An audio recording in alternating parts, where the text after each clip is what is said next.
Mm-hmm. We in here, man.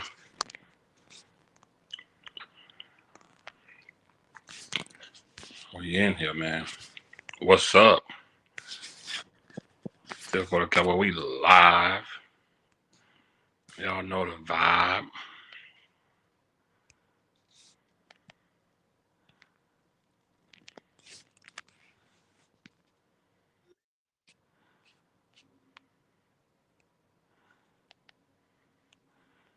Hope everyone had a great Friday. So we are officially in here.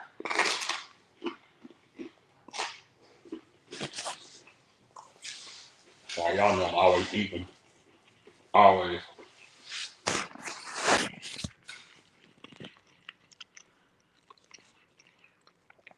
Shout out to Danny Savage. Shout out my boy George. Mike. Champ. What up, man?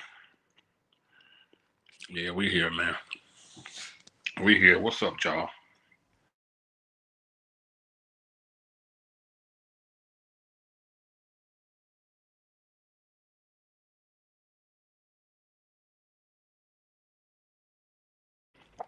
Hope everyone is doing well. This lovely Friday.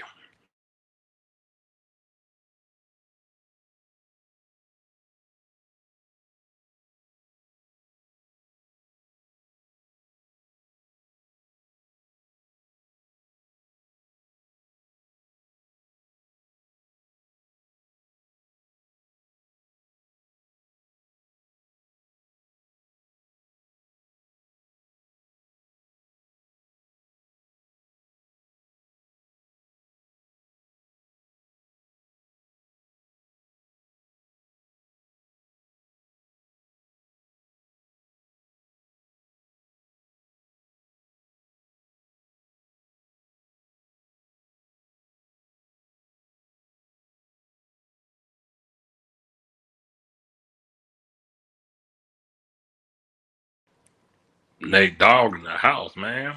16 in the clip. What's up, bro?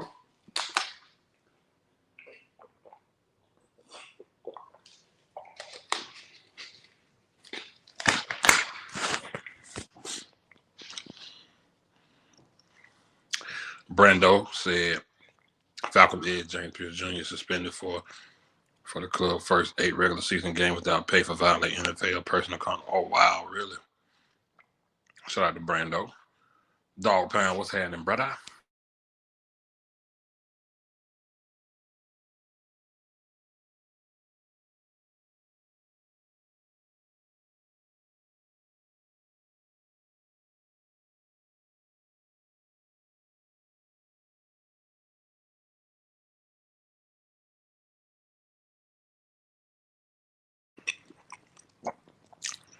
You do 2 days yet? Get out the locker room, man. Crazy live screen. EK, my dog. What up, bro? What's happening with you, Fifth man? All good. How your Friday, man? Good, good. Same old, man. Just been busy working, normal stuff. How about you? I know, right? Yeah, Hey, yeah, dude. Phil. Our last show was just crazy, man. Hey, Phil, are you and OG good? Uh, I'm good. I never had an issue with him. I just told him how I felt about everything. He's his own entity. He's his own character. He's an unorthodox person, man. You just gotta let that type of person be in their own space, man. Exactly right. He's not a bad person. He's just extremely egotistical, Yep, and that's just and it kind of you know what I mean. He lets all of this get to his head, so yep, it's just a matter of you gotta know who people are and just you know you can't change people, right? You let it, people are who they are. So, exactly. yeah, it's not worth it. I've had multiple spats with them. It's just not worth it. Trust me. Yeah, so like I mean, if you get into a back and forth with them, it's not going to be. It's just you're gonna go in circles. Right. Yeah, it was an unnecessary thing. I mean, he just out of the blue just randomly started tripping, but I don't know. Makes no sense. Yeah, and I mean, I went back and I watched his show, and I mean, it was so obvious that he was taking shots at you, and I'm like, this is just not. I don't know what his problem is, but I mean, Right. Brando said at the 49th rule, I was sitting bring over the locker room star from the team. What is wrong with him? I think he got a bad case of CTE, man. Brandon Ayuk, yeah, he's been stupid though. What He's is done up, some. dude? Yeah, I don't know, man. He's costing himself a lot of money but didn't the Commanders pick him up? I don't know. I thought they did maybe. Now, what the world is wrong with him? Yeah, I mean, I don't know. I don't know, man. Yeah, he's just been saying some off the wall shit. Yeah, I don't know. I don't know what his problem is. Don't come for Eshan's age. It has nothing to do with him coming at my age. I could care less. It's just there's a line between respect. It's about respect for me. That's just what it is. As adults, there's a way to talk to people as adults when you have problems. You know, that's irrespective of different personalities. There's a way you communicate with people. And if you're just gonna yell, for some reason he thinks he can come at me. I wouldn't even let my own parents talk to me that kind of way. So it's like there's just a way that you talk to people. It has nothing to do with him being talking about my age. I could care less. He's trying to catch up with me. I have nothing to catch up with him about. So it is what it is. I mean, I let it go, but I mean, We gotta have you try to talk. We talked yesterday on the phone. Oh, you did? But he recently did a live, and it seemed like it was literally targeted at me. It was. It felt like I went back and I rewatched it. It straight up felt like it was, and it's uncalled for, man. He just did a live, and it was 100% in relation to what our 1,000%. 1,000% it was. It's uncalled for. It's uncalled for, man. Like I knew he went live. I didn't watch it up until you messaged me about it. I had no clue. I didn't watch it, and I mean it was very deliberately targeted at you. And I'm like, there's just, I don't know, man.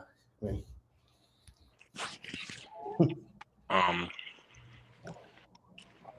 he said, I was done when he was talking about getting you dudes to back trailers up. I don't even get it. I don't even know why that made no sense. He was rambling.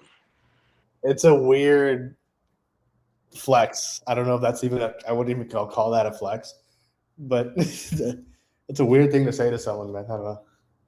The Sports 78. What's up, man? Yeah, when he said get out the locker room as if he's a fucking player or a coach, I was like, what is he talking about? You want to get out here and do tour days with me? Like, what? I was like, what is he talking about? I went back and I rewatched it, and then he was just going crazy.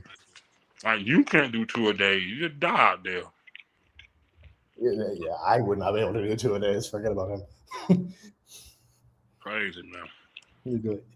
Yeah, he was directly coming at fifth over this. I don't understand. I don't know what he thought that was. He know me better than that. OG cool. Take it too personal. Took his anger out on the wrong people. When dude, exactly. That's what it is. Yeah, that's why I said he's not a bad person. He's just his ego gets too big, man. And whenever you mention law on him, it triggers him.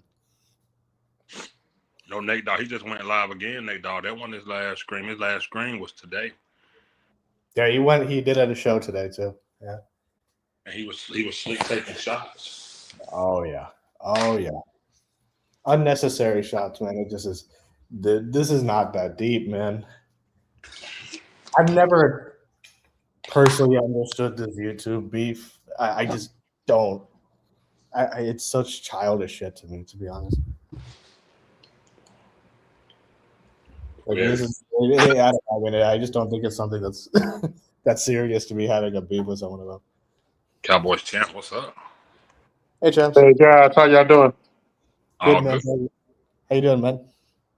Oh, I was just I was just uploading like 3 more of my shorts. So I'm at 12 now. Oh, nice, man. Good. Oh, you putting that work in. Yeah, good, man. Good, man. Yeah, Nate Dogg. Yeah, wait till y'all see it. It's gonna be fun there. Your thumbnails have me the thumbnails have me cracking up. Oh. You know what? I have even picked it. I think it automatically does a thumbnail for me. Oh, does it really? Yeah. Mm-hmm. Yeah. The ones you send with Dak being MJ, like Michael Jackson, that shit is hilarious. Like his Bad album, that shit had to be cracking the fuck up. I couldn't stop laughing. I'm like, that's so, especially because I immediately when the movie came out was when he started me, and I was like, this is fucking hilarious. You know what? I still can't believe he doing that Gotti crap. Who, Dak? Yeah. Well, he was the one who came up with the fucking nickname. Yeah, I know that's what I'm saying. I can't believe he's doing that, but hey, I'm taking advantage of it. It's man. He only came up with a nickname because he knows he's sorry, man. You only come up with shit like that when you have nothing to back up on the field. I don't hear any other relevant quarterback talking like that. You know what I mean? Yep. It is what it is. Yep. How your night going, champ? Oh man, things are better until next week. But other than that, I'm just waiting for see what the first major test tomorrow night in Seattle. Uh-oh. Oh, that's right. Tomorrow's the game. I completely forgot about it. Fuck. Now, Now, I know a lot of people said history repeats itself. Yeah. I think the last time when the Cowboys back in 2016 when they went to Seattle, and that's when we had the debut of Zeke and Dak after Romo got hurt. Yeah. We saw the future of that. Now, this time around, if we see something similar to that, I'll be like, whoa, wow. But prove it to me. Similar to what? See something similar to what? I'm talking about like the last time, when 2016 when Zeke had ran through the Legion of Boom. Yeah, that ain't happening. Of course, that's what I'm saying. It ain't gonna happen. But they'll say, prove it to me. Trust me, I'm not saying it's gonna happen. Because number one, the Hollywood quarterback is gonna be sitting on the side. I will put it in writing. He ain't playing a preseason game this year, man. It won't I don't think him nor his CD or Pickens. They're not going to play. I will guarantee it. Dak hasn't played a preseason game since his second or third year in the league. It's not happening. He should, but he won't. I will guarantee it right now. Yeah. Who's second? Is this Howell the second string, or is it fucking? I think Milton then Howell. Okay, yeah. So it's essentially going to be the same preseason game as last year, because this guy stinks as a quarterback. So I mean, it's just going to be a bunch of 80-yard bombs and nothing else. So, that's it. So, I don't know, man. Yep. The fact that we're hoping, 2016. I mean, dude, I was in high school then, so But I would love to go back to 1990. 1993. Oh yeah, we definitely gonna get into it. Yeah. The NFC championship. Yeah, Prescott, he too good for that. Oh hell yeah! I guarantee he's not playing. He's not gonna play. Downs and Lawrence both playing. I don't know, man. That Caleb Down thing got me a little skeptical. Are they actually gonna play the kid? Because I don't know whether they will or they won't. But I mean, shit, probably no, it is probably not. Yeah, he needs to though. He needs to play. Yeah, he gonna play. Yeah, there should be no reason he's on the bench when he hasn't played a single snap in the league. Exactly. And you can't play. And you can't play scared not to get hurt. Yeah. JB, what's happening with you, man? What's up, JB? Yeah, he should play. I don't know if he will, but we'll see. I guess. But Man, look at good old time. John Geesick, Aikman. back when we was actually winning. That's when you actually look at a number and know who that person is. Right. Yeah. Last year we didn't know anybody. I didn't know half of the players on the team at all last year. That might be Nate Newton right there, next to the hugging that guy right there, the other coach. Yeah, I was about to say Might maybe. be. It might be. Yeah, it might be. The Sports 78. What's up, bro? What's up? What's up, man? All right, This was the Seattle game, or not Seattle, San Francisco game. Champ, we're gonna go down memory lane, Champ. Tell me, Champ, what was Cowboys Champ doing in 1993?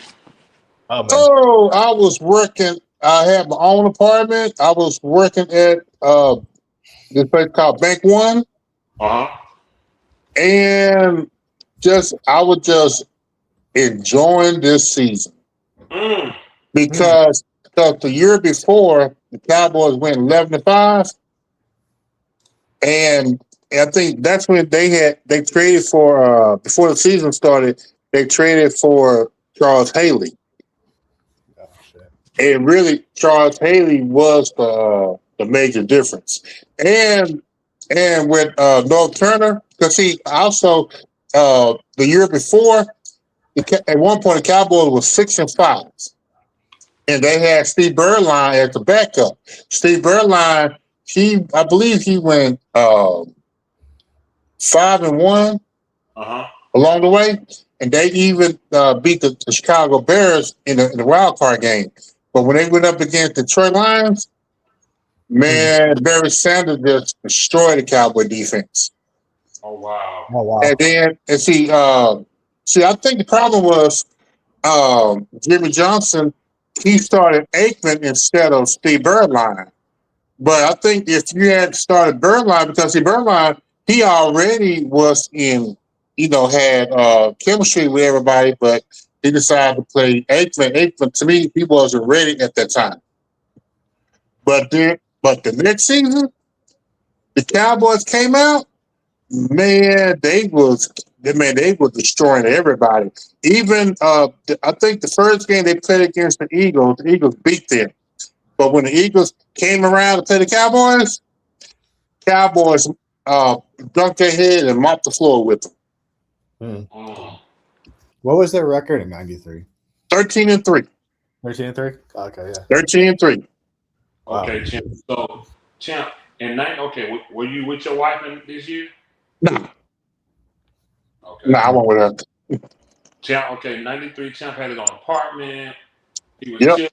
What part of Dallas was you in? What area was you in? I was in an area. It's called Redbird area. But it was maybe a hop, skip, and jump from this town called Duncanville. Duncanville. Okay. Hey. Yeah, it was in the Redbird area. If anybody know Dallas area, I was 67 and south of 20. Yeah, that was the area that I stayed at.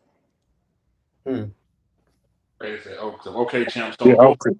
Champ got his own apartment, 1993. Cowboys are flying high. We got an NFC Championship game against San Fran. What do you remember about that day in this game? Just that day. What do you remember? Where did you watch the game at? And tell me some highlights you remember from that game. Okay, first of all, you got to go back a week before that. When the Cowboys played the Eagles were talking plenty of shit. Cowboys again. Cowboys destroyed them. It was 2 games in a row. Cowboys destroyed the Eagles. Okay, then here come the Battle of the Titans. You had the 14-2 49ers against the 13-3 Cowboys. Oh, man. Of course, the 49ers was the heavy favorite. Yeah. But here was Jimmy Johnson. Jimmy Johnson was a motherfucker. Excuse my friend. He was a motherfucker. He was on that radio. He said, put this in bold letters. we will win. Whew. We will win. And coming into the game, you can tell the Cowboys was a little nervous, and the 49ers, they was already, they won the Super Bowl like maybe 3 years prior to that. I'm sorry, 2 years prior to that. And so, that field was sloppy. Oh, It was raining. Yeah, they were slipping everywhere. Yeah, that field was real sloppy. So when they came out, the Cowboys, like I said, again, you could tell they were a little nervous because the 49ers, they were moving the ball down, but they started fumbling, and Cowboys took advantage of it. okay. And so at one point, it was like 17-13. Mm. And then the Cowboys had at one point the Cowboys had scored a touchdown, and the game became like I believe it was 24-13. So then the 49ers scored, and it was like 24-20. Oh, no, sorry, 23-20. Man, ain't gonna lie, it was nerve-wracking. Because then I started having flashback to 1982 when I was a little boy. Mm-hmm. Cowboys was leading the 49ers 27-21, and that's when the catch with Joe Montana and Dwight Clark. Oh yeah. Okay, Yeah, I started having those flashbacks, man. But then all of a sudden, Aikman went back, threw a long bomb to Alvin Harper. Alvin Harper out-jumped everybody, caught that ball, and then they was down in the red zone. Yeah, you consider that was the catch. It's the Cowboy version of it. And then a couple plays later, Cowboys scored a touchdown. It made it 30-20. And then the defense just cleaned it up. Man, you talking about a good ass feeling? Man, it was like after the Cowboys won that game, people went to downtown Dallas. At that time, there was an area called Deep Ellum. Mm-hmm. That was the hangout. No, sorry, that was Deep Ellum. The West End, downtown Dallas. A lot of people started going there, man. And then, I'm telling you, man, that was the Super Bowl right there. That really was. Because if you look at both rosters, Hall of Famers on both of them. Yeah. Now, even though the Cowboys, they got some Hall of Famers that should be in there, but you know how the NFL is. Yeah. Yeah, but both sides were stacked. But I think the two things that gave the Cowboys more of the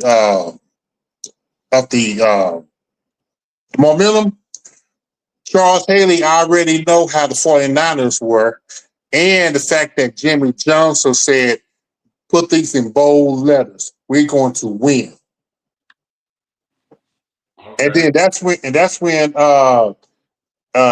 in the locker room, he said, hey, we can't celebrate, we got one more game.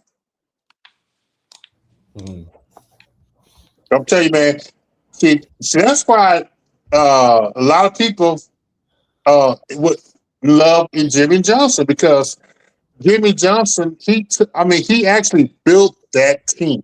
They went from 1-15, and within 3 years, a Super Bowl. Yeah. It was 1-15 and 3-13, I think, right? And then they, No. It was 3-13. That was Tom Landry last year. I got you. Okay, yeah. Okay, then 1-15, 7-9, the second year. Now, when they were 7-9, they still had a chance to go to the playoffs, but they didn't get there. And then the following year they went 11-5, and then 13-3. Oh, all right. Hold on. We'll keep it the game. So, Champ, let me ask you this. So, you said the game was nerve-wracking. Were you watching that game with friends? Were you by yourself? Who was you watching the game? No, actually, I was with my homeboy, one of my homegirls, and it was like a sister to me. and her mom. They actually came over to my house, to my apartment, to watch the game. Okay. Nice. Hold on, I'm gonna come back to you. Oh, Champ. Now, Champ, I got to question you real quick. I know you know your stuff, and you right about that big pass, but I'm seeing it says Alvin Harper caught a 42-yard pass from Bernie Kosar or whatever his name. It don't say it from Troy Aikman. No. Okay. Okay. The scorecard said it was somebody named Bernie, a quarterback named Bernie Bernie. Kosar. That's who it said it kept. It said it was him, not Aikman. He came in. Eggman. What you call it? 93 playoffs here in Irving. 92. Yeah, this is 93, the NFC Championship game. Oh no, 93. Remember, champs. Remember, Eggman he started getting those concussions, and they had to set him down. And Kosar came in. Bernie Kosar came in. I mean, okay. Was it in Dallas or was it in 49? Or don't you want the one you looking at?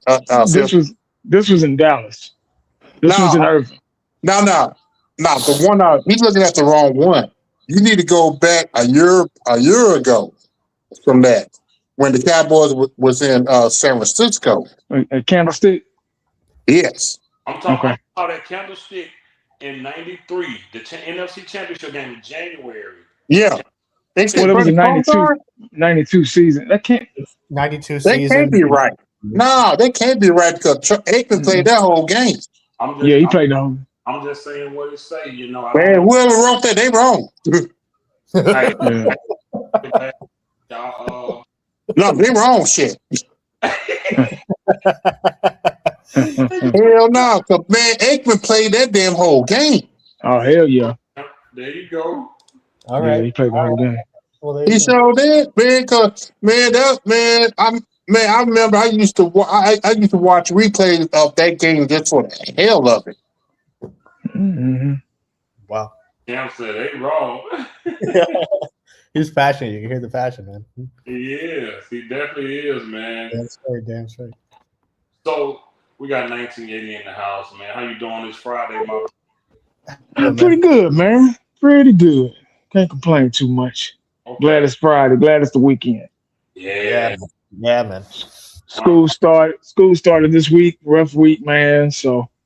Oh yeah. Yeah, getting through that. So it's all good though.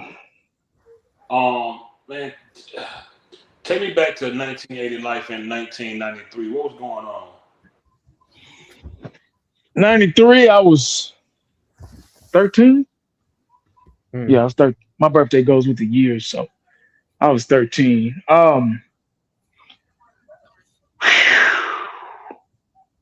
Junior high? 8th grade. I think so. Yeah. Being a Cowboy fan back then was, like I always preach, it was totally different. It was an exciting time. It was a magical time. I can't put the words together to explain how it was being a Cowboy fan, and especially being a kid when you can idolize players, because you're looking at grown men, being a teenager at that time. It was unbelievable because, we struggled in the 80s. We didn't struggle as much as people thought we did, but, not making it to a Super Bowl was struggling. Then the firing of Tom Landry and Jimmy Johnson, them taking over and having some rough couple of years there and getting back on the map, going back to back. I mean, it was every corner was a stand selling T-shirts. It was a celebration every day. Every Cowboy player had a radio segment back in the day. It was celebrated. It was respected. It was appreciated. There were no fans fighting amongst each other like you got now. There was no democracy. There was no blue on blue crime. There was no sissified fan base. They didn't exist yet. Um, it was a brotherhood. It was almost like a fraternity, and it was just a special time, special moment. The early '90s were already just all over the place with the riots and the Chicago Bulls and the O.J. Simpson stuff and the Rodney King stuff and all those things in one. And then the Dallas Cowboys. Everybody loved the Cowboys back then. Everybody, celebrities, everybody were Cowboy fans. So that phrase "America's team" was being reborn. It was being, resurfaced. It was just a special time. Like I say, I was 13, 8th grade, and man, yeah, that was my mom was still around at that time, and that was special, man. The football was really a big thing back then. It was all, I don't want to say it was all we had, but the whole neighborhood, you had watch parties and block parties and stuff over the Cowboys, and it was just special, man. Special. Do you remember like the anticipation for that game, the build up just for that, the 40? Like what was the anticipation? How was the build up? Like, were you ready to get like what was the energy like around that game before it came on? The energy was already. It was confidence. They had confidence, so we had it. There was no denial. There was no denial that we were going to win that game. We knew we were going to win those two games, 92, 93. There was no ifs, ands, or buts. We knew we were the better team. We knew we had more talent. We knew the 49ers were the 80s, the run, it was over. And we were the new, we just knew it. The energy was just positive. That's it. We knew we were going to go in there and kick their ass, because we had Jimmy Johnson, man. Yeah. So he painted this picture of perfection, of dominance and perfection. We didn't need YouTube back then. We didn't need none of this shit. We didn't need the internet back then. All we had was the Dallas Morning News or the Fourth Word Star Telegram, the Dallas Time Herald, and that was it. Yeah. And Jimmy Johnson put it in 3-inch bold letters. We're gonna win this game. It was. We had confidence. We had dogs. We had talent. We knew we were gonna win that game. Now we were nervous, of course. You get those nervous jitters, but we were very confident because the Dallas Cowboys were confident. So you can't be confident now because they not confident. That's why everybody all over the place with this shit, and we don't know what our season is gonna, how our season is gonna unfold because they're not showing confidence. There's not one player on the Dallas Cowboys that's confident. They still learning, man. They still learning fundamentals and footwork and all this stuff. The coach isn't even confident. They want to make you seem like they're confident to keep you coming and keep you buying and reaching in your pocket and all that stuff. They want to paint that picture, but you can smell it. It's not there because the Dallas Cowboys have gone in a totally different direction than what they used to be, than what we're talking about right now. That's why I'm so disengaged, still disengaged. And we play tomorrow, and I don't even care. But we were nervous, but we were confident, more confident at the same time, because we knew what we had in a team, we knew what we had in a coach, and it was just confidence, man. So we knew what time it was. We were just ready to get out there and play. And I can say we because the whole city, the whole Metroplex was behind it. Everybody was on one accord. Everybody was together. There was no Los Angeles Crips shit going on back then where we wearing the same colors and then killing up each other at the same time. Everybody was on the same level with the Dallas Cowboys. It was a different vibe back then. This shit now is sissified. It's so, man. I wish. Oh my god. I wish y'all could have. Man, I'm telling you, it was a magical time, man, to be a Cowboy fan back then. Must have been fun, man, to watch. Oh my goodness. So I got your energy, 80, junior 13, junior high. What do you remember specific? Like, what are some highlights from this game that had you out your feet and on the edge of your seat from this game? I think my favorite one was when Michael Irvin went running to Alvin Harper's side. He got tired of Alvin Harper making the big catches, so I'm gonna run to Alvin Harper's side. And even Emmett, even though Emmett was the dominant one, but Michael Irvin, he said, "This is my game. This is what I've been playing for. I'm the star. I'm the number one receiver. I want this more than anybody on this team." So, and then Aikman still threw it to Alvin Harper over the top because Michael Irvin created the double team. So he had to he had no choice but to go.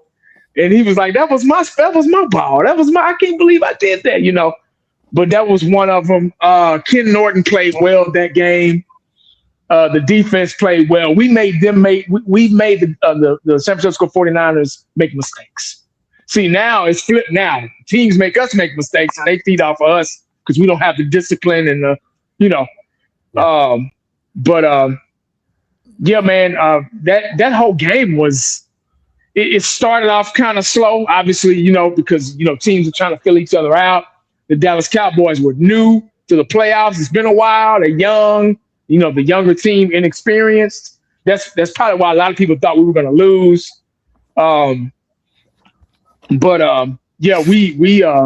We came out on all cylinders, man. And it took about a quarter, but we got it together, man, and we took over the game.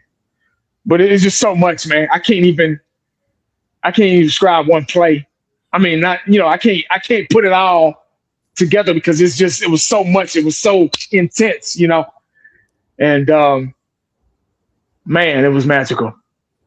I love hearing this. I mean, I could just I bet the air was just different back then, man. And Champ, you were right. I had to go back and check. I had it wrong.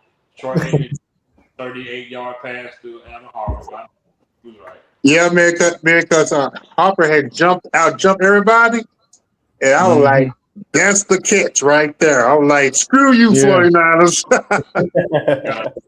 I thought he had a concussion because he came back and boom, but he still held on to the ball. He came back and hit his head on and that you know what, that damn Jimmy Johnson went out and walked that grass, that Candlestick Park. It was right there by the water.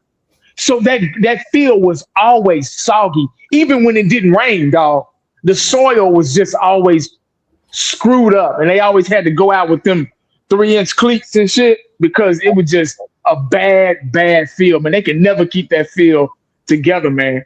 Well, you should remember, it had rained several days before the game. Yeah, and that shit didn't dry because it was the soil, man. It's just, oh my goodness. So they even had put a helicopter to try to use the blades to dry the field. To dry it out. Yeah. Danny Savage, Drop Guru. How you doing, brother? What's up, everybody? What's up, buddy? What's up, Savage? What's up, Savage? What's going on, bro? Man, I need you. Yo, real quick, I used to work with a guy, and he was a Raider fan, and he would rag on me because just like what 80 said, I used to say we. When I referred to the Cowboys, I used to say we. To this day, because I used to say we, the Cowboys. That's how I used to talk back then, man. Danny Savage, man. This game was January 17, 1993. What was Danny Savage doing in 1993? First of all, getting hit with a huge blizzard that weekend, and I remember, if I'm not mistaken, that was the game where Jimmy said he guaranteed a victory.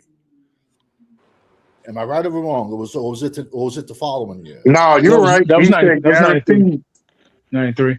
Yeah. Yep. He guaranteed we were going to go in there and We harassed Steve Young all day. Maryland was after him. Honestly, Charles Haley will tell you that was his Super Bowl. He got more enjoyment beating the San Francisco 49ers than he did winning the Super Bowl.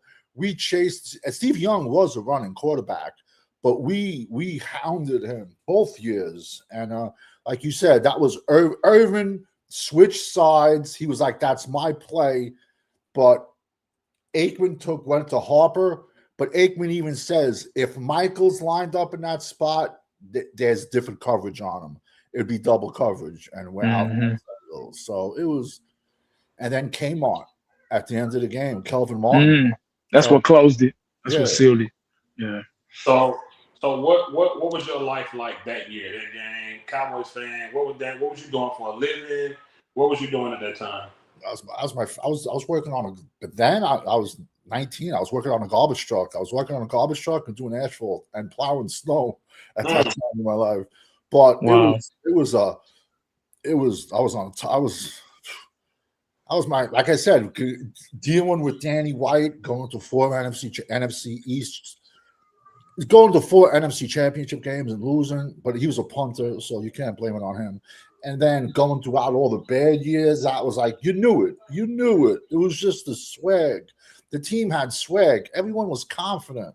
They went in there with goons. There was the Great Wall of Dallas, and a monster. They won and lost a monster defensive line.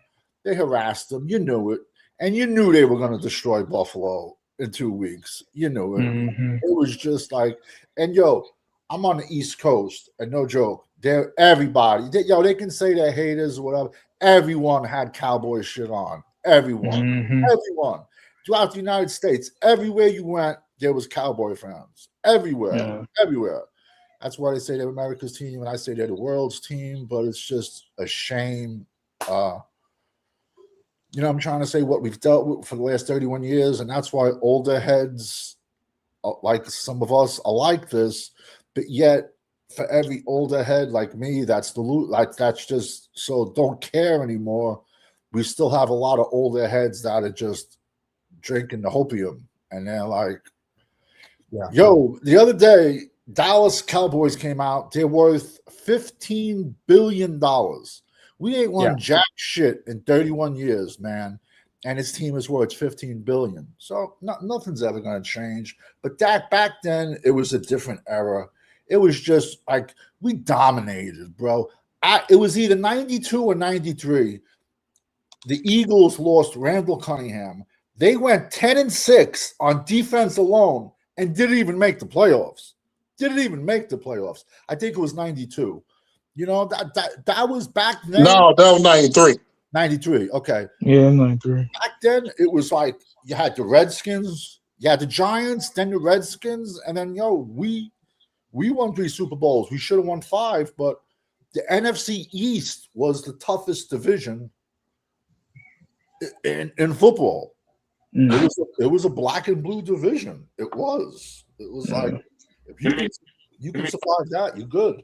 Give me some highlights from this NFC game, that you can remember. I remember one. They were going after Steve Young, and his helmet came off, man. And it was either Maryland or Haley. They still got him, and I'm like, rip his head off, man. I hate the 49ers. I do. I think they shared that. Him and Maryland shared that sack.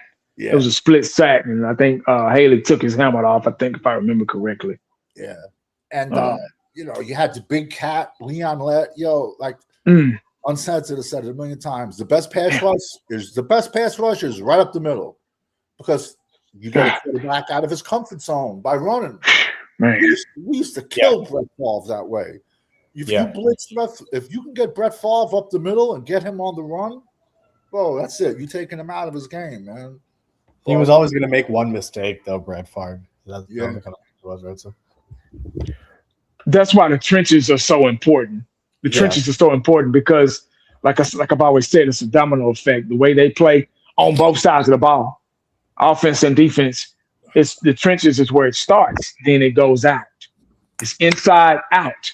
If your defensive front, man, they playing lights out, man, a basic 4-3, You don't need to. They didn't disguise anything back then. All these disguises and these hybrid players and all this shit and not showing practices and all this stuff, man. It's bullshit to me, man. If you got the talent and you cold, I don't give a damn if they in the huddle with you. They can't stop you, man.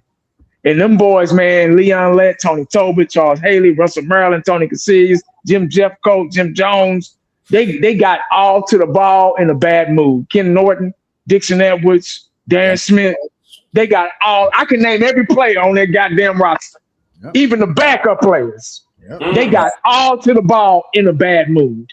Yeah. They didn't need to disguise nothing. You know we coming. It don't matter. If you sissified and you weak, then that's when you start throwing disguises and all that shit. You don't need to do that if you got dogs on your team. They were dogs, man. You knew we was coming, but you still had to stop it. You knew Jordan was gonna back you in and do that patent fadeaway. You couldn't stop it. You knew it was coming. You knew Showtime, Magic Johnson, was coming down that lane. You gotta stop it, bro. That's your job to stop it. If you can't stop it, you need to get on up out of here. Young Larry Allen, when he used to come up to the line, young Larry Allen used to go whoop whoop. He used to make the changes, basically telling the defensive tackle and the linebacker. So now it's Larry Allen and Eric Williams on the right side, and he used to come up there and go whoop whoop, basically telling the defensive tackle and linebacker, Emmett and Moose Johnson, are coming up that hole, and there's nothing you can do about it. Man. That's man. That's that, and what set the tone, like you said, it was the trenches. It was that old line, bro. People would have nightmares, but you don't want to see that team. You don't want to see that old line coming into your man. School. Never. I remember that year we played the Raiders. I think it was in the Coliseum. There was more Cowboy fans in the Coliseum than there was Raider fans. It was all blue. All that blue up there. Yeah. It was all Dallas fans. And I was like, wow. I know there's a lot of Cowboy fans in California, but it was all blue. All blue. And I'm like, speaking of Raiders, remember that game? I think this was 95 when we got Prime. And when Dion guarded Rocket Ismail, James Jett, James Trapp, he guarded all the receivers and ran all of them. They had the Raiders had the fastest receivers back then. Dion single-handedly ran down and shut down all them damn receivers, bro. And those were the fastest receivers in the league. Yeah. Oh, wow. Yeah. That game, go back and watch that game. Oh, my God. It was in the Coliseum, too, I think. Yeah. To this day, the Raiders don't care what kind of wide receiver you are. As long as you can run a 4.2, they will draft you. This saying. It's like all your friends took the field in San Francisco for this NFC title game. The question was, what would be paired with the definite or the Cowboys, but to bury them? Careful with audio. First quarter, it looked like Steve Young and company would do just that. Young goes up top. Jerry Rice is wide open. He's not Montana's personal receiver.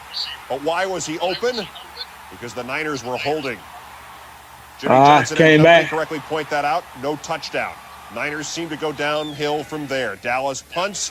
Michael Magruder with a nice pickup. Then he gets Yammy fumbles. Darryl Johnston recovers, sets up a Lynn Elliott field goal. Niners answer. Young on the keeper, keeps it, which is the good way to handle a keeper. 7-3 San Francisco. Niners looking to add to it, but the first of several San Francisco critical turnovers. Ricky Waters takes it away. Kevin Smith recovers for Dallas. And you Niner fans think you're upset? On the sideline, Waters is inconsolable. Emmitt Smith is consolable. Goes around the corner untouched. The boys lead 10-7 and take the 10-10 tie into the locker room. After the break, Aikman's favorite TV program as a kid, The Alvin Show, the Chipmunks. Alvin goes to Alvin Harper over Eric Davis. That sets up this next one, and the Niners help. They jump offsides. Darryl Johnson squibs in from the 4. 17-10 Dallas. George Seibert with a Cornell flashback. Cowboys up 17-13 now, and again they fool San Fran with the pass to Emmitt Smith. They did this 7 times, and San Francisco never adjusted. 24-13. Then what seemed like a turning point. Johnson gambles on 4th, lets Emmitt go for it instead of a field goal. They stop him. Pokes get nothing. And Young drives. He's looking intensely. He sees Montana on the sidelines. He throws to Rice instead. Dallas 24, San Francisco 20, touchdown, Jerry Rice. Then the Cowboys' Norv Turner makes a gutsy call. First play from scrimmage, bomb time. Aikman to Alvin again, who outstretches Dana Hall. Dana Carvey, Dana Plato, 70 yards to set up the final touch. 30-20 Cowboys. The Niners are distraught. The Dallas Cowboys are NFC champs. But you understand, we do have one game left to play. And the only thing else I got to say is, how about them Cowboys? Wow. Oh man, Damn, I missed them days. that almost brings tears to my eyes. Damn, man. So that was the famous game he said that in. Mhm. How about them Cowboys thing? Yeah. My dad, God rest his soul, had that tattoo. He had the star, and he had how about them Cowboys on Hold up the Wow. Oh wow. Now, Savage, hold up now. You said why you pick Michael Irvin over other guys because he only had Alvin Harper. It looked like Alvin Harper was a dog too. But he only Alvin had Harper. Alvin Harper for 4 years. Not- The reason why Alvin Harper was down because everybody was double teaming Michael Irvin. Man, that you still got Alvin Harper went to Tampa Bay and disappeared. He didn't do nothing in Tampa Bay. He got a huge deal. Listen, everyone has to have a role. You have a 1, and you have a 2, and then you have a 3. Alvin Harper went to Tampa Bay. They tried to play him as the number 1 wide receiver. He did nothing. And then after like 4 seasons, he came back to Dallas. He came back. Yeah. Back. And I'm glad Cowboy Mosh put up Moose. Darryl Johnston. Basically, I come from an era where the smallest guard, the smallest, fastest guard, he was the fullback. Fullback. Was Moose underrated? Yes. No, He was. He was like having another guard back there. He was. As a fullback, I don't want to say underrated, but he was like a secret weapon for us. Yeah. Yeah, he was a secret weapon for us. And then he could block it. So he was the best blocking running back in probably in NFL history because the fullback position is extinct now. So he was like an offensive lineman playing a small offensive lineman playing fullback. And he was a dual threat too. He'd go out, catch a pass if he needed, on third down. He did a lot. That's why Aaron Smith cried. That was his man. He plowed the road for Emmitt Smith. Plowed it and didn't mind doing it. He did all the dirty work. He was the Dennis Rodman of the NFL. Yeah. Oh, wow. He did all the dirty work. He said, "How far have we fell from grace?" Right. Man, Right. you can blame one person for that. Yep. But you Blame one person for that. just Oh. hearing this, man, I mean, you can just hear the passion in their voice, man. And then Man. now, you know what I mean? And then now this shit that we're fucking dealing with these fucking, it's crazy, dude. JB said Novacek or Whitney. Man, that's a good one. Novacek was probably a little bit more athletic Exactly. Yeah, he was. than Whitney. He could hurdle you, jump over you. No. The only thing with Novacek is that disc in his back. Yes. That Yes. disc in his back used to bother him a little bit. But that was the later years. Yeah. Novacek was Novacek was pretty consistent too. He was really consistent. He was a good security blanket for Troy Aikman, which he didn't really need one because he had Michael Irvin and Alvin Harper and Kevin Williams and Kevin Martin out there. But he was just another tight end. He wasn't just like a Shannon Sharp athletic freak or anything like that. But he was it was really good. He was really good and he was really dependable. Yeah. That's the word I'm looking for. He was really dependable. When everybody else was covered, Novacek right there over the middle. And he didn't start with us. He was in the NFL for like 5 years already before he came. Yeah, to right. Yeah. Yeah, because they were Cardinals. Yeah, with the Shout Cardinals. out to the YouTube OG Mike Moss. What we got there, Moss? Mars, what's up, man? What's up, Moss? What's up, My Mike? normal old stuff. Nice. I love the old school white. I love Okay, here we that. go. I'm the only one in the room with that one. Custom made. Yeah, I never Wow. seen that one. Oh, yeah. Yeah. We need to add to those.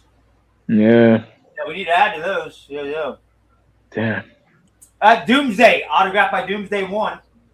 Yeah. Wow. That's hard. Look at that. I got Aikman's full size one. That's some good stuff. Full fan. Damn, look at that. Look at that. Classic. Yeah. It is. And then now today, Look at all that. Oh, man, look at all that, man. Look at that. I got so much. Shout out to the real YouTube veteran Mike Marsh, man. Man, I'm telling you, that's longer than me. sweet. Oh, just look at that. Cowboy all the way around, man. Oh, yeah. Y'all were talking about the tight ends. Look, I got them both right there. Mm-hmm. Mm-hmm. Man. Yeah, Novacek was much leaner, slipperier. Yeah.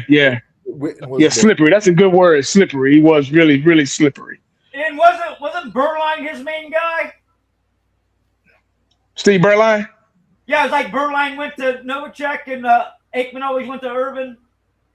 Or I got it backwards. When Berline played, I guess you could say that, yeah. Yeah. You guys remember? Yeah. Aikman had a hard time that 93 season, man. He was really struggling from them concussions. Yeah. Yeah. Oh, look at that. What's Go that? back to that. Look at that Super Nintendo. That's Super Nintendo right there, boy. Yeah. Wow, man. That's awesome. Is that Aikman football? That's awesome. Yeah, that's serious. Oh, I got That's a Moose. starting line. Want to see Moose? I got Moose. Hope the camera don't. Well, this Oh, wire. dude, that's cool. If the wire, I'll fix it. Are those starting lineups? Smosh, you got starting lineups? Yeah, Moose was on the PlayStation. PlayStation, yeah, game day. 97. That's the first game day. Yeah. Oh, and I got check this. Here we go. What is it? Oh, Genesis. Yeah. Troy Aikman football, yeah. Oh, You got Tecmo Bowl? Well, we all know Tecmo rules, but I had to get those just because we got our Cowboys on them, you know? Yeah. I got Tecmo Bowl. I got Tecmo Bowl and Super Tecmo Bowl. Man, all the old school stuff, man. Love it, man. Damn. A wall of fame right there, man. Literally. All the way around, man. Oh, I got so much stuff that's ridiculous, man. Man, hey. This new stuff. This is one of my newer things I found. Tom Landry. And what else? What other new one I got? A little CD Lamb, yeah. Little CD. Oh, CD. That's cool. It's got Cowboys on it. I'm going to buy it. Yeah. That's cool. I used to be like that. Yeah. Shout out to you, Marge, for sure. Thanks, man. YouTube OG for sure, man. Mm-hmm. Yeah. Y'all. That video clip took y'all down memory lane right there. Hey, Fifth, can I have 30 seconds? Absolutely, you can have however long you need, brother. Go ahead. Danny, how many of our draft picks did you guess? What, this past draft? Yeah. One, right? Downs? Downs, but I did like Barham, the Michigan linebacker. I liked him a lot. But we all knew they were going to pick Downs. But Yeah. It's hard to pick the drafts. I mean, I've been on, like I said, I've been on this YouTube thing since 06, 07, and all the top Cowboy fans, and it's like we hardly ever guess. We'll guess like one right. It's tough. Boy, we're looking good, but I got to see more. You know. Well, you get to see them tomorrow. Yeah. We get to see some tomorrow. I wouldn't be surprised if Sam Darnold plays. Tomorrow? Even if he just do snaps, I wouldn't be surprised because Yeah. Wow. If he doesn't play, he deserves it. Right. Right. He's a champion. Exactly. He got a Super Bowl. Yeah, if he doesn't play, yeah. He probably will, though, honestly. I mean, I can see it. the Steelers had their starting O-line in the fourth quarter out playing last night. Really? Jamar Chase for Cincinnati had their starters out there last night. So many teams. Wow. I don't know when Buffalo plays, but Josh Allen's playing. For sure, he's gonna play. Yeah, he already said he's playing. But yo, I can guarantee you. I was saying it earlier, man. Dak is not gonna play, man. He hasn't played a preseason game since his second or third year in the league. It ain't happening now. A whole team hasn't played. Yeah, exactly. I haven't seen. I mean, Dak play a preseason game since I was in fucking high school, so it's not happening. It should, but it won't. Joe Burrow's played. Yeah. I'm Yeah, telling you. Burrow plays. I can guarantee Mahomes will play. I think they might hold him out because of he suffered the knee injury. The injury might be the only. Yeah, the injury might be the only thing. But I mean, You'll see. barring that, I'm sure he will have something. But the fact that how many coaches have we gone through where the starters haven't played in the preseason? Jerry's the cancer. Yeah. So so now McCarthy is in Pittsburgh now. He had the starters playing, so I guess he has final say in the matter. Mike McCarthy. See if DeMarcus Lawrence announced that 2026 NFL season will be his final year of his professional career. Oh wow. Well, shit, he got a ring, man. He got his hardware. I don't blame him. He's been around since 2014. Yep. But this is no to go home.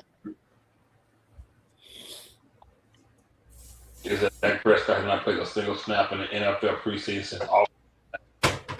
Yeah, that's exactly what I'm saying, Blaze. Exactly what I've been saying. 2019 was his I think that was his third or fourth year in the league. That's disgusting. Yeah. How do you develop timing? Yeah, that's the thing. I mean, it's all about rhythm and timing, especially at the quarterback position with receivers. But he hasn't. Last time I saw him play a preseason game was his third year in the NFL. So I mean, that was an eternity ago. That's 2018, 2019. So I don't even care anymore. I truly won't. no, you're exactly right. I could care less. Dang, man. I was a kid, but I don't. I know my because we were born into this. I was 5 years old. I don't remember nothing about that game at all. Being so young. But God Almighty, dude, just watching it, and seeing y'all reaction and talking about what y'all was doing at that time, and just being old enough to actually know what's going on at a time where representing this star meant something, man, and not just a gimmick or what it is. It's embarrassing, dude. And to not win nothing since the 90s, but still the most profitable sports team. I don't even understand how. It's the fan base, man. I'm telling you, man. This fan base is the reason that they're able to get away with all this. Case in point with your last show with OG. That's a summation of it right there. So, yeah, straight up. Listen to what he said. Listen to what he said about it was all about get out the locker room. Y'all want you to talk good about this defense. And tell me that's not exactly carbon copy with the way that 98% of motherfuckers in this fan base talk. There's a reason for it, man. It's sad that it's not even about football anymore, man. No, it's not. I don't even understand, like I say, and shout out to anybody channel I've ever been on, but I just hate when they say, well, what can we do to win this many games? We've done that. Well, you know what? It start with getting rid of Jerry Jones as the GM. But it's beyond that, and I've been saying this, man. By the time I'm the youngest cat on the panel, right? I'm 20. I'll be 28 in a couple months. By the time I'm 98, 99 years old, by the time I'm on my deathbed, his great-great-grandchildren will own this team. I will put it in writing right now that that's what's going to happen. The way that this business is run, look, Elon Musk is the world's first trillionaire. Jerry's not selling it to Elon Musk. They're not going to sell this team. No way. Jerry Jones himself said that he's not selling the Cowboys. It's not going to happen. I'll say this. No owner is perfect. We know Jerry is whacked out. But at the same time, when you go 12-5, 3 years straight, you have all that talent. We gotta look at the Oh, absolutely. Yeah, no, without question. That's why my fans be like, well, fifth man, can we just win it? We at least win this. You've done that. You had the best record in the league 3 years straight in the NFC and in the East. Like you 3 years straight, you 12-5. You won 36 games in 3 years, and it meant nothing. How many more games you want to win? You went 12-5. You went 13-3 and 12-4. What you want to do? You've done it all as far as wins, and you've done that. We need something else. Well, those 3 12-5 seasons equated to one playoff win. Who did the Cowboys beat, if y'all remember, to get to that NFC Championship game the week before? Philadelphia. Was it Philly? Yeah. I think it was Philly. It was like 30-3 or something like that. Randall Cunningham. 30-3. Holy shit! So yeah, we kicked. Oh, we made them one dimensional really quick, and that was one thing about Jimmy Johnson. He knew instead of going after teams with weaknesses, he would go after their strengths, and we got to shut their strengths down. Right? Yeah. You get what I'm saying? Because it's easy to go pick on somebody's weaknesses and try to win off of that. No. We're gonna take away their strength. Randall Cunningham was a threat back then. I mean, he was one of the first scrambling quarterbacks in NFL history. And they had to shut him out quick. So they had to shut him out quick in order to dominate like that. Wow. And they had a tough team. They had a tough roster. They had a really good defense. Very good. And they had Basi Kahima. They had a good special teams. They had I think they had Biner at running back, I believe. I want to say his name was Biner. He was okay. They had Irvin Fryer at wide receiver, I think. Yeah, they had a really good team. Their defense. But that defense was really good. But we just, we attacked them strengths, man, and took them away, made them one dimensional. Yeah, man. Back then, man, it reminds me of Irvin, and he took them all on. Eric Allen from the Eagles, amazing cornerback. Champ Bailey, and the I just had his name, fucking Deadskin. The other great. Green. And then the Arizona Cardinals, Aeneas Williams. Yeah. His kid's running back at Notre Dame this year. Well, he's been there for 3 years, but he's getting Aeneas Williams was good. He was really good. Urban has some fights.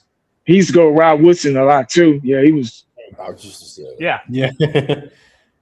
Yeah. Irvin Fryer was a beast. Yeah, he was pretty good. He started out in England originally. Yeah. He was with Rick Waters. Yeah, Ricky Waters played for the Eagles. Remember, he came from the Eagles, Philadelphia, or did he get traded to Philadelphia? I don't know if he left as a free agent, but he originally was an Eagle. That's right. Yeah. Oh, he was an Eagle? Yeah, okay. Yeah, he was an Eagle, Ricky Waters. Yeah, no, the Eagles had some good teams, man. Yeah, they did. Yeah. Man, like you said, what has happened, man? Jesus Christ. Yeah, man. But you see, I agree with you 1,000%. But when Jerry looks out into the stadium and there's 100,000 people in there, it's filled. What does he give a fuck? Yeah, what's this incentive to change? Waters, $20 cold hot dogs, $150 to park, whatever. To him, it's a business. It's a brand. He's winning. He's winning. As much as the Giants suck, last year the fans paid a plane to fly over the stadium saying, fire the coaches, fire the GM, fire everybody. I've seen security take fans out of Dallas Stadium with a sign like saying bad stuff. So, I mean, yeah. Nothing will change To the fans.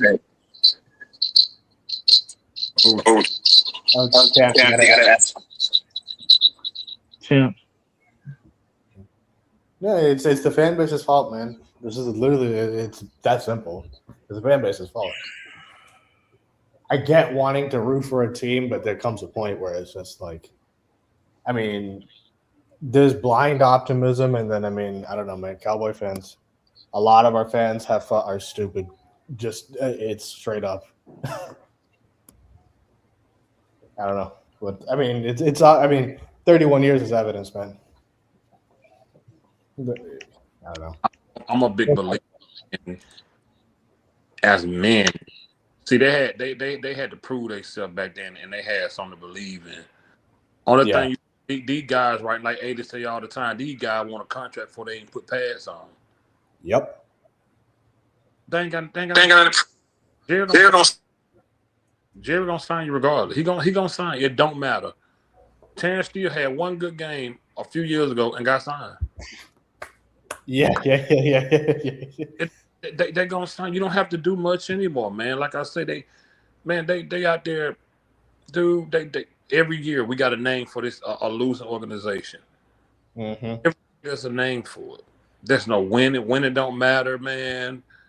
I always find it so crazily amazing that Jimmy Johnson did not care who you were. He would leave you. He don't care if you was his star. Just hear y'all tell them stories is just like, God Almighty, dude. No, I can't believe man feared him. I mean, I heard it even him say it out of his mouth in interviews and stuff. Like he straight up he left Michael Irvin, man.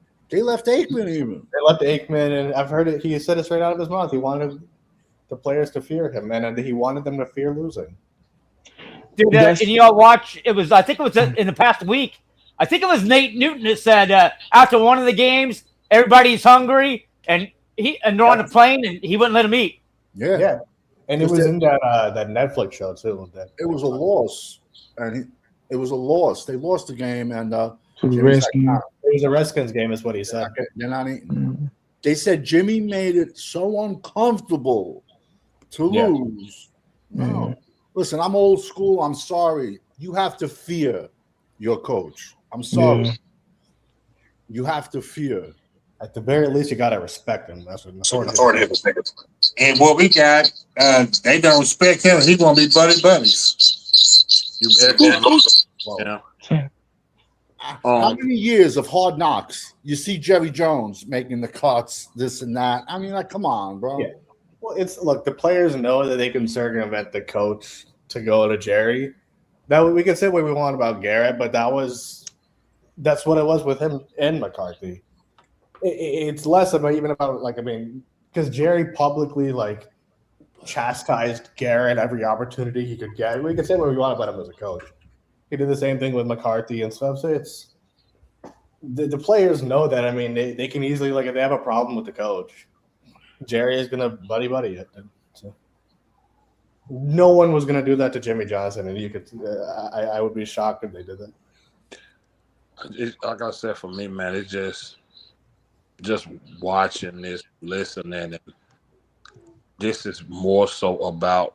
Listen, Jerry's crazy, but man, yeah. A lot of talent come through this organization over the past 20 years, man. Absolutely.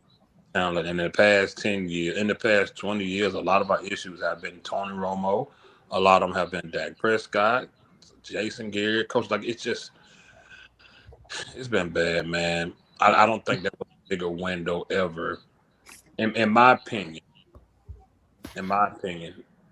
The years 07, 14. I don't count 16 because Dak was young. It's 07, 14, 21, and 22. Yeah.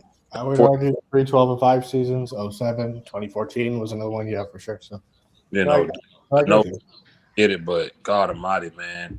If Dak act like who he said he is, brother, you possibly got it done. Everybody talk about the small windows of winning. Yeah, he had those. He crapped the bed. He crapped the bed, man, and it just sucks to know that a lot of people won't see that, man. You're not gonna see that with that kid. Dak is not gonna win a Super Bowl. Nope. What you got, Marsh? What's up with it? Oh, that's cool, dude. Oh, That's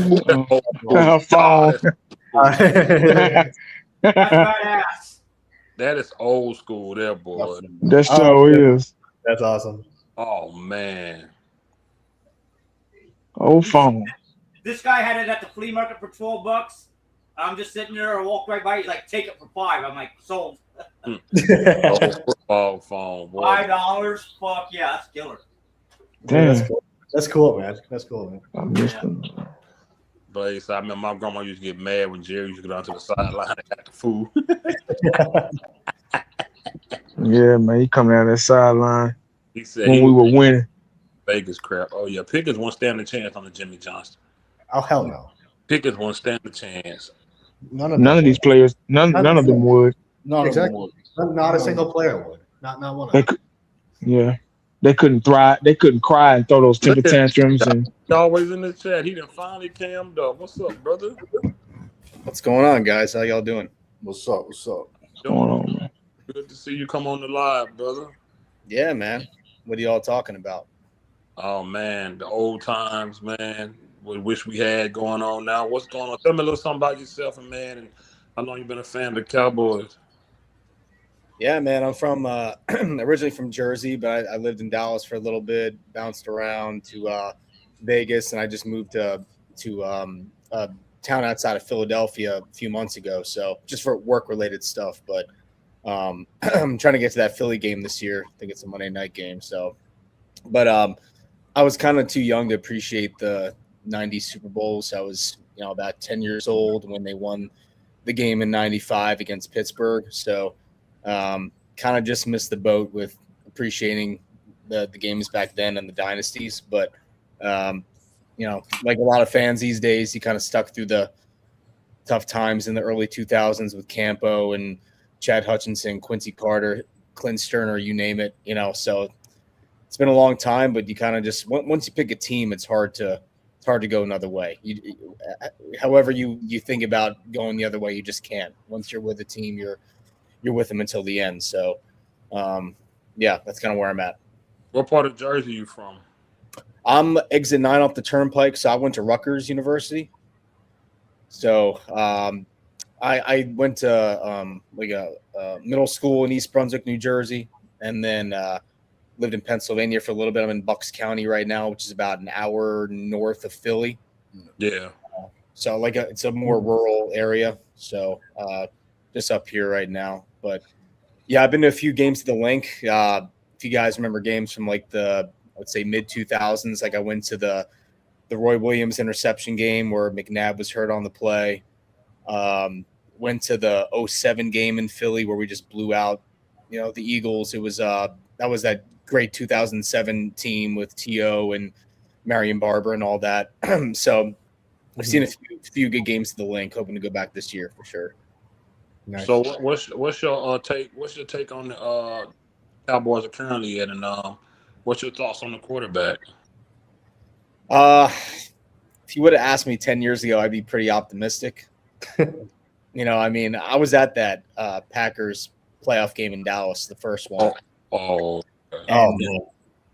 When that was over, man, when they kicked that game-winning field goal, you could hear a pin drop. But you thought 16. In the back of your head, it was like, okay, they have a young nucleus of players now. They'll be back in a few years, right? And they made it to the divisional round. I think 2 or 3 more times, but that was it. But I think I would say probably after 2019 is when I was like, I don't know if Dak is the long-term solution because everything has to be so perfect around him to succeed. And when he even has really good squads, if you put the ball in his hands, I just don't have the confidence that he can make that game-winning drive in a clutch situation, And we kind of saw it with the 2 Niners playoff games. And then he kind of put us in the hole. He wasn't the only reason we lost that second Packers game, but he played a big part early in that game with the 2 turnovers, the pick in the red zone and then the pick 6, obviously, before halftime. So it's just we have so much evidence now. We have 10 seasons going on now. And I think a lot of fans are just going to have a certain amount of blind faith when it comes to Dak because there's no alternative at quarterback right now, right? This is kind of what all we've known for the past decade. But I think the smart fans kind of know, okay, we have all this evidence. We kind of know what a player is. at this point, unless you have like a dynasty type team surrounded by you, like John Elway did late in his career, or you have like a bus driver, a quarterback, but you have a historically good defense like the 2000 Ravens or the 85 Bears. I mean, it's just not. I just don't see it happening at this point in his career, because let's face it, he's had issues staying healthy every other year of his career. He missed 2020. He missed a big part of the 2022 season. He missed a big chunk of 2024, and here we are in 2026. So he's kind of on par for, I'm not wishing an injury on him, but just that's what the data has shown over the past 6 or 7 years. So he's got to stay healthy for them to have a shot. But even if he stays healthy, man, I don't know. He can only take you so far to the promised land, Okay. 100% agree. I appreciate that take, man. That right on schedule. I appreciate you coming up. I'm gonna drop you out for a minute and bring Champ back up, brother. Yeah, you're good, man. Pleasure meeting you guys. You too. Go Cowboys. Pleasure. Shout out to him, man. He's been in the chat for a while. I'm glad we got new people, new faces coming up now, man. Yeah, he's gonna be on JB Cowboy fan. Yeah, shout out to him. Hopefully he stays up a lot. That's good. Yeah, absolutely. He sounds smart. Very intelligent. Yeah, Guy. it sounds smart. Not the Dackaroni. He know what he's talking about. He's pretty. Yeah. You know what I'm talking about. Did his areas sound familiar to you, Savage? The areas you Of course. See, now, 1,000%. I'm glad you said that. Right off the bat, he said what exit he's from. Now, that's a Jersey thing. There's a guy that always goes on JB's show. I'm telling you, he's not what he says he is. Because I already asked him. I said to him one day, I go, yo, what? He never cams up, first of all. I go, yo, what exit are you from? He goes, Route 1. That's not an exit. That's not an exit. Oh, all right, my friend. Yeah, I didn't even. Oh, so that's somebody faking like they from Jersey, but oh boy, when he said the exit, you already knew he was legit. Yeah, that's yeah. I'm 16, so you know what I'm saying. Cool. I like it. Cool. He said, "Haha, I got to name the exit for sure." Yeah, that's. Hey, shout out Champs, shout out to Danny, shout out 1980, shout out Fifth. Who's the brother above me? That's Ishan. My name's Ishan. Like I've been following you for a minute, man. Yeah, good to see y'all. I'm gonna likewise. Man, good to see y'all, man. Who's y'all? You know what, Josh? Let's see if I can't do this because I'll start talking. Like, who's y'all standout so far? If you want me, our boy Ferguson, boy, he looks like he's boom. He's like on 100%. Hit the number 2 tight end, right? We ain't talking about no Shoemaker. That boy looks, Brevin is kicking ass. And Fournette, man, they're looking great. For me, Marsh, I haven't watched a lot because they ain't really been doing much. I really wanted to wait. That Rams practice kind of showed me some things, but we got a preseason tomorrow.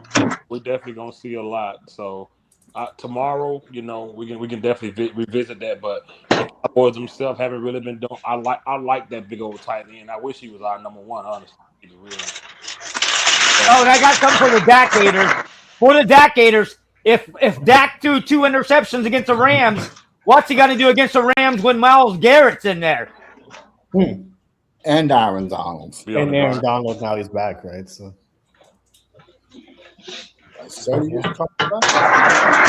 Gonna be bad. Yo, Champ, you got the echo? You good now? Oh, it's 80, brother. You got an echo, man. No, 80 ain't got no echo. He just in the kitchen or something. He ain't got no echo. My mic picks stuff up every now and then. My bad. No, I'll go, brother. And by the way, for the 2023 draft, Brevin Spanford was my 10th ranked tight end. Oh, really? I like Barham, the 3rd round pick. Yeah. Michigan. Yeah. What's he, a linebacker? Yeah. Oh, is that the big old kid? Yeah. Dude. number 55. You like that pick, then you Savage. That pick was cool to you, wasn't it? But even he, and I say the good, I say the bad, even he looks like he dropped about 15 pounds from last year. At least. What goes on when they come to this team, man? It's the Dallas diet. I don't know what it is. They give him a little Ozempic, Wegovy. I don't know what it is. If you watch him last year at Michigan, he looked 15, 20 pounds heavier. Nate Dogg. He's a big kid. He's still a big kid. He had it going. But you know what? Like your point about Overshown. You've this long, even when hurt. Why you can't put on no like you ain't gained a pound? Right, Yeah, he so- looks exactly the same. Exactly. From the other night, they talked about Overshown needs to gain weight.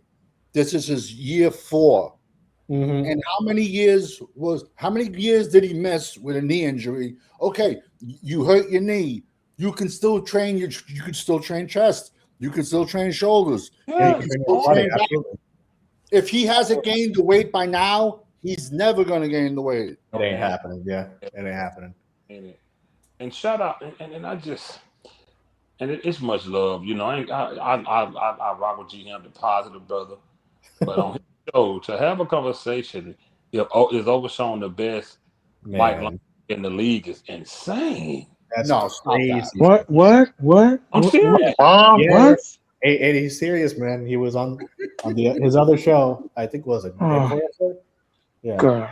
And he asked me the question. I said, G Ham, I haven't seen nothing. Overshown been hurt. He said, is it a conversation of him being the best middle linebacker, blitzing linebacker in the league? And he had some guy on his channel named Coach. And Coach was like, well, yeah, I'll tell you. I'm like, man, what? I couldn't stay.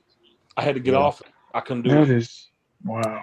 We ain't seen nothing from Overshown. We ain't seen nothing, man. Where are these topics coming from? Listen, do you remember that movie with Roddy Piper, Them, where you put if you put on the glasses, Those glasses, yeah. you saw the lizard people, but if you didn't wear the glasses, everything looked fine. Awesome movie. I suggest anyone. Roddy Piper was in it. It's called Them.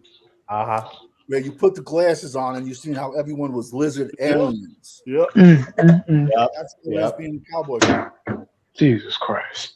Hampton's a good guy, man. It's just he's blindly optimistic. I asked for the link, and I had no idea that was like I thought it was joking, but I thought they just joked because I came on, but it was a real topic. Oh no, that was a real topic. And shout out to G Hampton, but that's not even that's a joke. Overshown ain't the best nothing in the league. You ain't seen enough to even, brother. Come on, how the best blitzer in the NFL? Hell no. No. I don't even see. I can't say it because we haven't seen it. The man had leg soreness from just training camp. Right. His legs are failing him, man. Right. His legs are failing him. He's had too many repairs. Here's a Pulse's legs right here. That's how big his legs. That's how big his legs. It's looking true though, honestly. I mean, He has pencil legs. He has stick legs. Hey, Fifth, he's running pretty fast out there. Did y'all tell him? He took on our fullback, and he put that fullback. That fullback's a big boy. That fullback reminds me of Moose. Overshown put him on his ass. That full Overshown, of course, he's faster than the fullback, but he said Overshown had a big suit. That goes on time. I was wrong. Everyone crowned him. Overshown is having a case of the Jalen Smith. You had potential, and injuries is going to rob you of what you can do. Mm-hmm. And honestly, I really do. They probably could get more out of him if they put him at safety. Yeah. You probably could get more, leave him back there. But where he's at, and this is why I question Christian Parker's potential. I mean, Lil Parky's potential as a DC, because it's like you already got guys out of position. You know, I don't understand. And man, listen, ain't nobody had more high hopes than me than Overshown to me. I was hoping he came back. I was hoping he would. I wanted him to come back healthy, like you know. Mm-hmm. And he's a smaller linebacker. He's not a linebacker for one. He's not a linebacker, man. You know, it's like we were saying, telling fans that we didn't think Parsons was a true defensive end. You know, they play these guys out of position. You know, it's like Savage joked last week. You draft somebody. What position you play? Cornerback? Not anymore. You don't. Like when you come here, they put you where they want to put you. It's Hey, horrible. 30 seconds. DeMarcus Ware, linebacker or defensive end? I think he was drafted as a linebacker, if I'm not mistaken. He was. Yeah, he was drafted as a linebacker. Yeah, and they altered him to defensive end. Drafted as a linebacker. Mm-hmm. So was Von Miller. You know, a lot of those guys was drafted as linebackers, the guys that they put up to the line. You know, but look at the That size. was also a 3-4 defense too. He came Yeah. into, Yes. so they could put him on that outside, on that end. Yeah. So it's from Troy University. Yep. So it's just, man, I just think, like I said, we're gonna see something tomorrow with the younger guys. We want them to be good, but it's just, and my true honest opinion, I don't wish bad on none of those brothers. Get some of that money Jerry got, but I really believe that they right now is not putting Caleb Downs in the best position to be successful, having him lining up against a cornerback. Come on. I mean, against a receiver. A receiver. Like, why you got him at? Come on now. He shouldn't be at corner. He should not. Well, they have to. I agree. They have to give him the reps at a corner. I know secondary is. I remember when I was a freshman, I played safety. Mm-hmm. I played free safety my freshman year. Okay. And before I was moved, when they noticed my speed, they moved me to cornerback. Mm-hmm. But as a free safety, all reps are the same. You're going to do cornerback, whether you're left, right, strong safety, free safety. All your cover drills are going to be the same. Okay. So you're going to get reps at lining up on the line, playing corner, backpedaling, doing all those things. They're just giving him reps. Let's just hope this is just in case, But that's why they're. I don't know. Like I said, I could be wrong, but I know when I played, we also had to. When I played safety, we also had to do cornerback drills as well, and play cornerback situational football. He ain't did a drill at safety. Not one, and he's listed as a cornerback. No. Yeah, man. He's going to get. He's been playing cornerback. It ain't been no. This is where he's been. Mm-hmm. Wow. Yeah, well, man. Savage said to me on draft day that he was going to play nickel. He said it to me on draft day. Yeah. It doesn't make sense, man. To move up, to give up 2 5s, to move up one spot. Yeah, it's crazy. If we don't trade back with Philly and they don't give us 2 4s, this draft's a joke. You know what I'm trying to say? I mean, come on, bro. Move up one spot and give up 2 5s. Maybe. He looks smaller. I'm sorry. He looks smaller than I thought he was. He looks a lot smaller. So maybe I've been thinking the whole thing. What? He does, right? When I watch him on TV, wow, he looks like a Turpin out there almost. Yeah, that's probably why they're doing that. Yeah, he's small. That's probably why they're moving him to the nickel position, because of his size. I mean, they listed him in what, like in college, was 6'1"? I don't think he's 6'1". I don't think he's 5'10". He ain't 5'10". Yeah. I don't even think he's 5'10", dude. And he's light as hell. He's about $190. He ain't no 200 pounds. No, he's small. No way. Oh, bro. No joke. I've missed like maybe 2 of his college games. And I say this uncensored last year because every time I'm an Ohio State fan too for other reasons. Yo, last season we text nonstop every time Ohio State played. The only game I missed last year was Ohio State versus Grambling. Ohio State won 70-0. There was not one game. There was not one text. There was nothing. Oh, look at Downs. He's tearing it up. Oh, look at that play by Downs. No, he was surrounded. Does the kid have talent? Yes. But he was surrounded by monsters, bro. So you're going to look better. But now you could, and I had him ranked as my 4th safety, and people laughed at me. But that's fine, because the same people that laughed at me, I didn't have Hunter, the kid Hunter last year from Colorado. I went to the Jaguars. I didn't even have him ranked as a corner.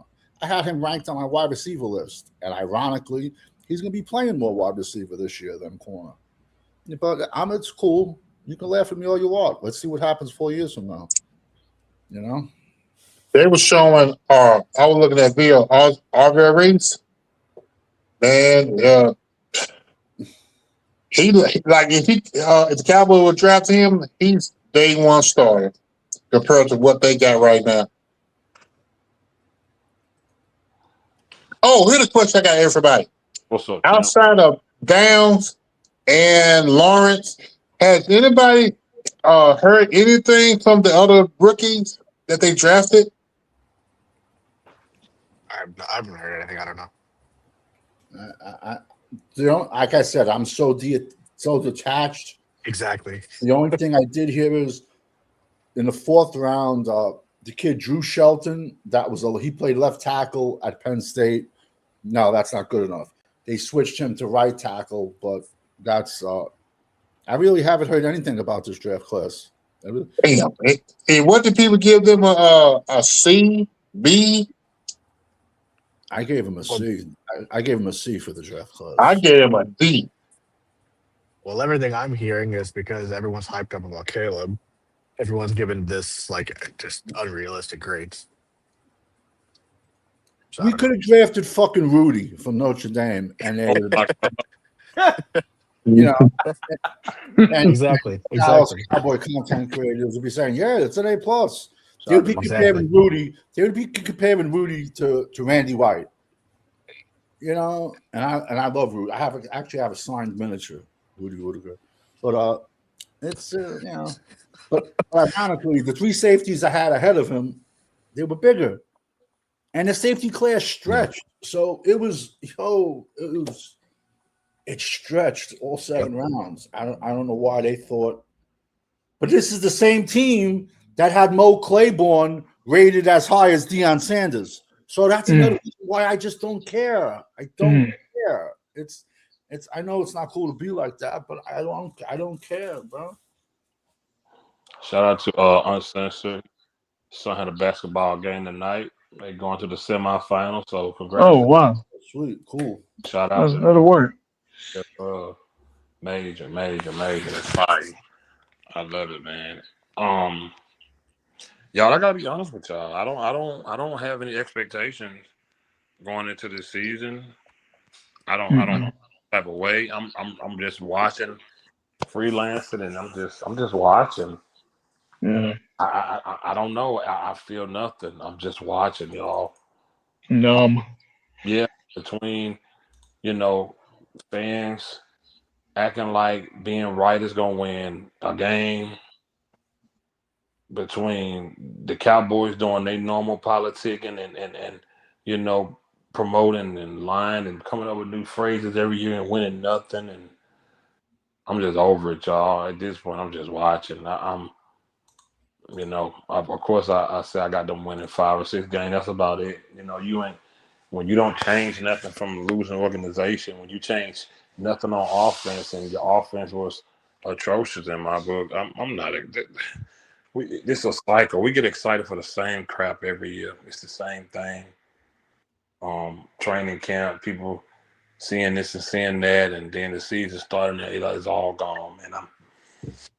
I'm numb to it, y'all. So we're gonna see how this season goes. Because right now, for me, man, I'm sorry. With that guy, it's like Tony Hawk. After a while, his amazing tricks became normal because we've seen it for so long. Yeah. We seen that, or Matt Hoffman. It's like if y'all used to watch World Stronger Man on ESPN back day, Magnus. We seen Magnus lift everything he could. Magnus. I remember that. There's nothing they can show me. Winning 14, 15, it means nothing. Because I know when it gets to the big one, you're not gonna do it, and you gotta not only you got a head coach on the job training, now you got a defensive coordinator that's about to start on the job training, and everybody clown this man as if he did anything. This is a new defense. I don't care if people don't want to say rebuild. It's a rebuild. Yep. It's a rebuild, man. And it's disgusting how many people want to go out and trade for Max Crosby still. Oh, please. I'm like, bro, come on, man. Stop. Please. They had this same energy when we got Greg Hardy. Oh God. Yeah, that's right. That's right. That's right. They Yeah. did the same. When we got Greg Hardy, he on the sideline about to choke out Marinelli, man. Yeah, Dez had to step in his way. Ain't did Dez and Jeff. He ain't did nothing, man. We went four. Yeah. We won 4 games that year. Yep.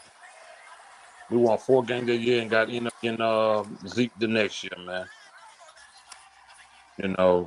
So that don't who background loud like that. Sorry, that's me. I do that. It just that's nothing more to say. Your quarterback, he got for the love of me, I don't understand. In the off season at your house, you got fluid on your knees. What are you, 50? How they draining fluid off your knees, Dak, in the off season? What's going on? That's not good. He's due. He's due for an injury. Fluid build up to protect things in your knee. What's going on? What injury you getting at home? To where you getting fluid drained off your knees? Like, come on, man! Like, this is horrible. This is horrible, man. I just think it's gonna be another train wreck. People are upset. Cowboy attention to be a Cowboy country creator is at an all-time high.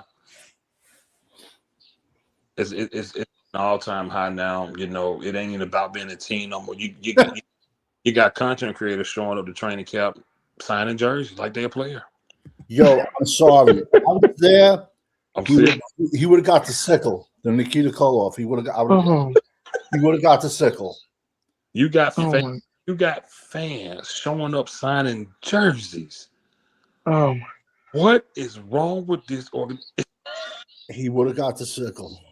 This is insane. I've never in my life, and fans running up to these dudes like they play, bruh. And this is what they do it for. I'm telling people, it's not about this team winning them. They don't care. Nah. It's a soap opera to them. What's the next episode? Yep. Maybe we'll win on the next episode. Maybe not. This is what this is. This is not about wins and losses in the Super Bowl. Like I said, no knock to the homie, but he told me, Phil, to be honest, really not about winning the Super Bowls no more. Wait, say that again? I said, that shit was fun.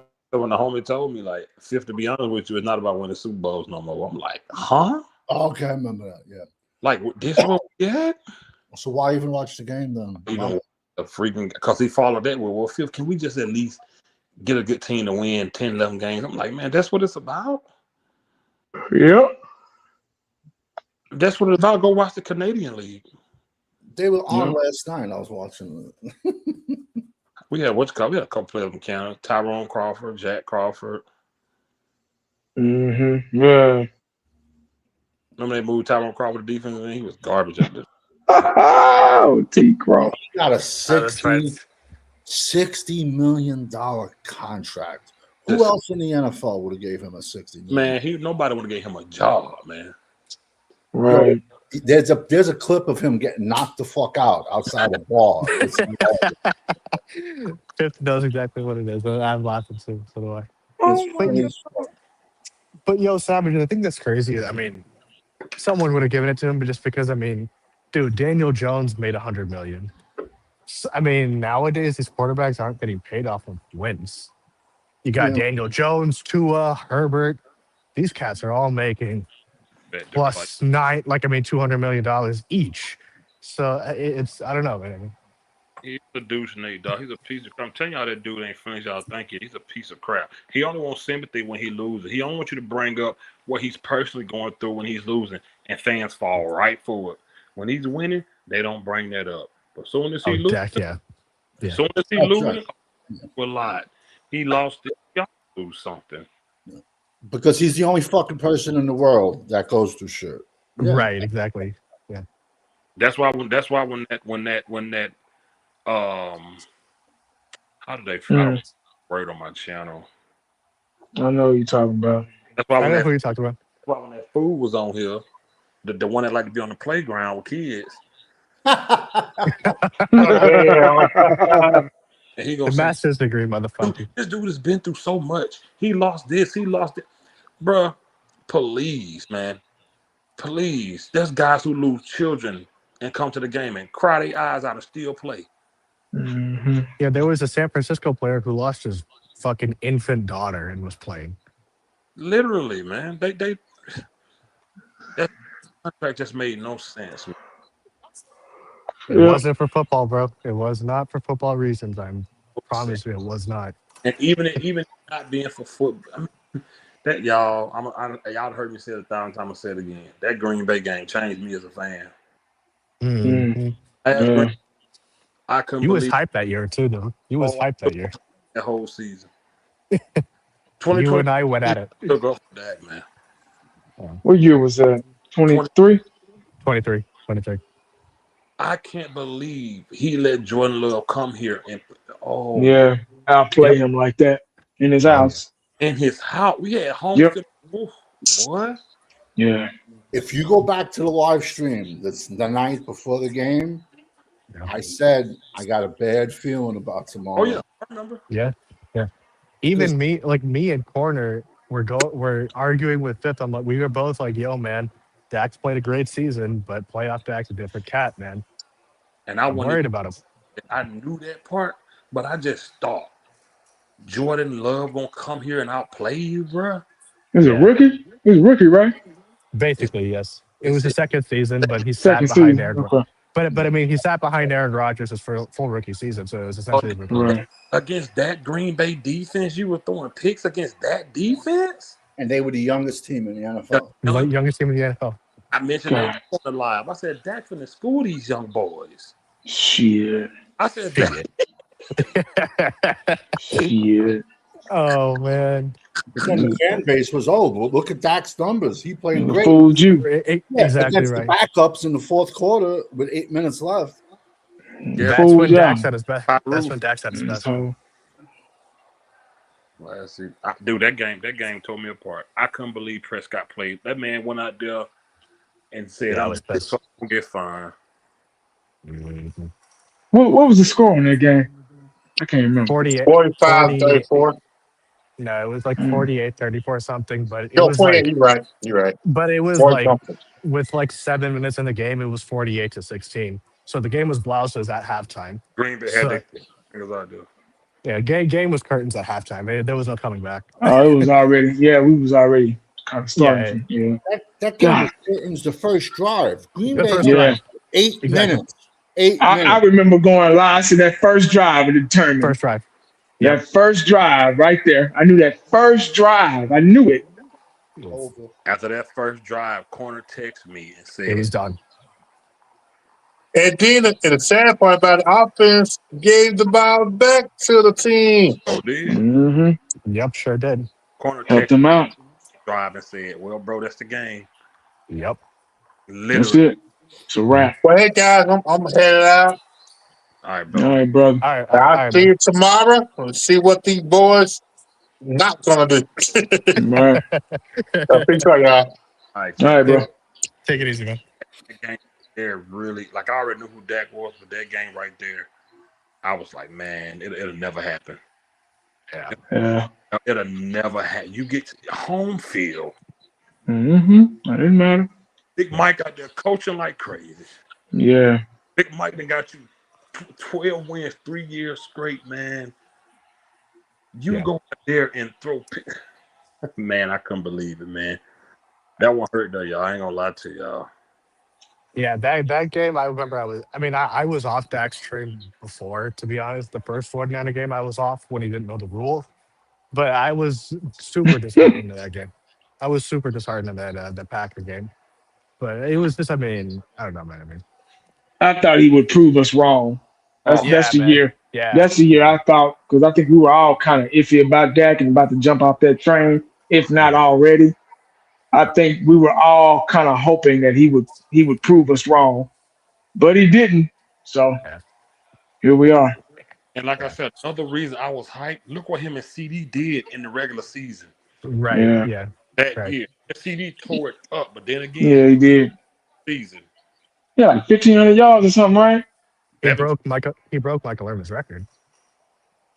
I don't mean Might have been more than that. Well, yeah. Like Well, 60. yeah. I mean, in terms of yardage. Yeah, but- Yeah. I yeah, just man. couldn't believe it. I thought we had a layup with that team, y'all. I thought we had a layup. We should have if we had a better quarterback. I thought we had a layup. Yeah, easy.